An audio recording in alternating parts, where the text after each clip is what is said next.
दरिद्रता क्या है? दरिद्रता दो प्रकार की होती है। एक व्यवहारिक दरिद्रता और एक वैचारिक दरिद्रता। जो व्यवहारिक दरिद्रता है उसका भौतिक रूप में स्वरूप ये होता है कि किसी व्यक्ति के पास धन का अभाव है, किसी व्यक्ति के पास साधन नहीं है अपने जीवन के उत्कर्ष के लिए, तो वो निश्चित रूप से कई लोगों की तुलना में दरिद्र दिखाई देता है। दरिद्रता का एक इससे भिन्न स्वरूप है जिस दरिद्रता से ग्रस्त लगभग अधिकांश लोग होते हैं। दिखाई देने वाली भौतिक दरिद्रता जो हमने आपके समक्ष कही, जो अभाव के रूप में दिखाई देती है, और ना दिखाई देने वाली व्यापक दरिद्रता वो जो अंदर होती है, बाहर दिखाई नहीं देती है। ये बहुत आवश्यक है कि दरिद्रता का निवारण हम कैसे करें। तो जो वैचारिक दरिद्रता है, यदि उस पर हम विजय प्राप्त कर लें तो भौतिक दरिद्रता को मिटा पाना इतनी आसानी से संभव है जिसको आप कहते हैं पलक झपकते ही समाधान हो गया या चुटकी बजाते समाधान हो गया। दरअसल दरिद्रता केवल वैचारिक होती है। वैचारिक दरिद्रता पहले आती है, व्यवहारिक दरिद्रता उसका परिणाम है। वैचारिक दरिद्रता ऐसे आती है कि व्यक्ति कार्य करना जानता है,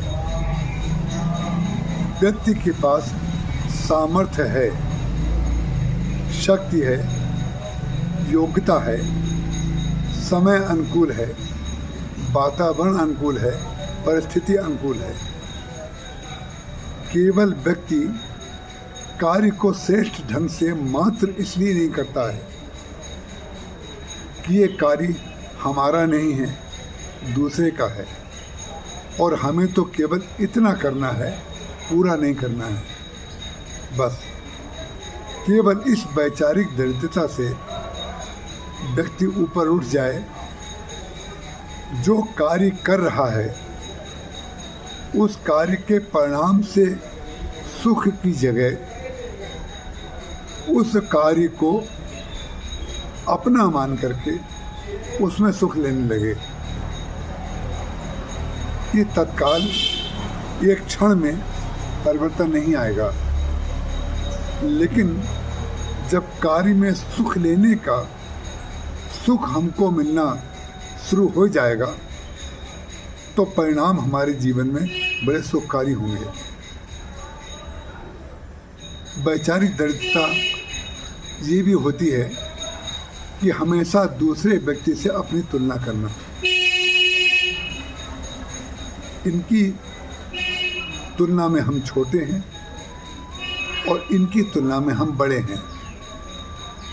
दरअसल सही बात यह है, ना हम छोटे हैं, ना हम बड़े हैं, ना हम भूत हैं, ना हम भविष्य हैं, हम तो वर्तमान हैं। व्यक्ति मध्य में रहेगा, ना हम पहाड़ पे रहेंगे, ना हम गड्ढे में रहेंगे। हमारे जीवन में अतिरेक नहीं होना चाहिए, हमारे जीवन में संतुलन होना चाहिए।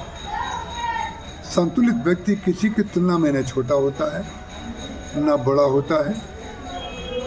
वो ये मानता है कि जैसा प्रभु ने हमें बनाया है हम वैसे हैं, और प्रभु हमसे जो कार्य करा रहे हैं हम वो कर रहे हैं। जिस दिन हम और आप अपनी शक्ति, अपना समय, अपनी अनुकूलता और अपनी योग्यता का भरपूर उपयोग करेंगे। और भरपूर उपयोग का काल जो है वर्तमान होता है, और वर्तमान में ही व्यक्ति का भविष्य छिपा रहता है। भूतकाल तो केवल कल्पना की बात है। मानसिक दरिद्रता और भौतिक दरिद्रता को मिटाने का एकमात्र उपाय है कि हम वर्तमान में सर्वश्रेष्ठ मानसिक स्तर बनाएं, अपने विचारों को श्रेष्ठ बनाएं, अपने कार्यों को श्रेष्ठ बनाएं, अपने लिए कार्य ना करके अपने सुख के लिए कार्य करें। हमारी दरिद्रता मिट जाएगी। जय श्री राम।